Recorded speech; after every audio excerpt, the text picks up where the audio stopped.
Praise lord. దేవుని వాక్యం నుండి యెషయా గ్రంథము 26వ అధ్యాయము 3వ వచనం చదువుకుందాం. ఎవని మనస్సు నీ మీద ఆనుకొనునో వానిని నీవు పూర్ణ శాంతి గలవానిగా కాపాడుదువు, ఏలయనగా అతడు నీ అందు విశ్వాసముంచి ఉన్నాడు. మెస్సయ్య మన కోసం రాజ్యమును సిద్ధపరుస్తున్నాడు. మనల్ని సదాకాలం ఆయనతో ఉంచడానికి గొప్ప రాజ్యం మనకి సిద్ధపాటు చేస్తున్నాడు. ఆయన రాజ్యంతో వచ్చినప్పుడు గొప్ప పట్టణం మనకి ఏర్పడిందని మనం చూస్తాం. ఒక బలమైన పట్టణం ఏర్పడిందని మనం చూస్తాం.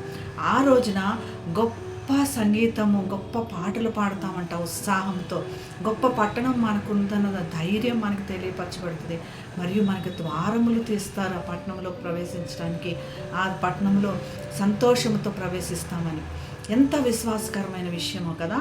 ఈ జీవిత యాత్ర తర్వాత దేవుడు మనల్ని సదాకాలం ఆయనతో ఉంచడానికి మనకి రాజ్యం సిద్ధపరుస్తున్నాడు. మనల్ని ఎప్పుడూ కూడా పూర్ణ శాంతి గలవారిగా ఉంచాలని దేవుని ఆశ ఉన్నది. పూర్ణ శాంతి, శాంతికే శాంతి అన్నప్పుడు మనం చూస్తే దానియేలు సింహపు బోనులో ఉన్నాడు. సింహాలు ఎదురుగా ఉన్నాయి మరియు చెరసాల్లో ఉన్నాడు. ఇటువంటి పరిస్థితుల్లో మరి శాంతి కలిగి ఉన్నాడు. అది ఎలా సాధ్యము? తనకి పూర్ణ శాంతి దేవుని ద్వారా కలుగజేయబడింది. అటువంటి శాంతి నీకు సమస్యలతో సంబంధం లేనటువంటి శాంతి నీకు దయచేస్తానని దేవుని వాక్యం ద్వారా మనం తెలియపరచబడుతున్నాం. మరియు కూడా ఈ శాంతికి కారణాలు మొదటగా దేవుని మీద ఆధారపడటం, ఆయన మీద ఆనుకొని ఉండటం.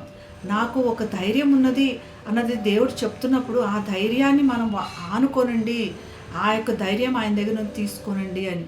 పేతురు ఎప్పుడైతే నీళ్ళను చూశాడో మునిగిపోయాడు, కానీ దేవుని చూచాడో, దేవుని ఆనుకున్నాడో నడవగలిగాడు.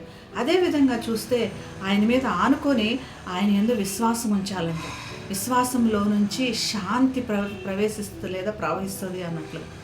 ఆయనే మనకు శ్రద్ధ కలిగి మన ప్రతి విషయాల యందు ప్రేమ కలిగి ఉన్నాడు. కాబట్టి ఆయన మీద ఆనుకొని ఆయన యొక్క శాంతిలో ఒక కారణమైన విశ్వాసంలో మనం ఎదగబడి అలా ముందుకు సాగడానికి పరిశుద్ధాత్మ దేవుడు మనందరికీ సహాయం చేయనుగాక ప్రార్థన చేసుకుందాం. పరిశుద్ధమైన యేసయ్య, మా గురించి శ్రద్ధ కలిగి గొప్ప పట్టణం మా కోసం సిద్ధం చేస్తున్నందుకు నీకు కృతజ్ఞతలు తండ్రి.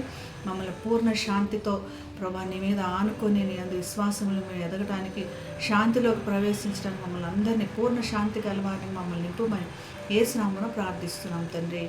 Amen. Have a blessed day. God bless you.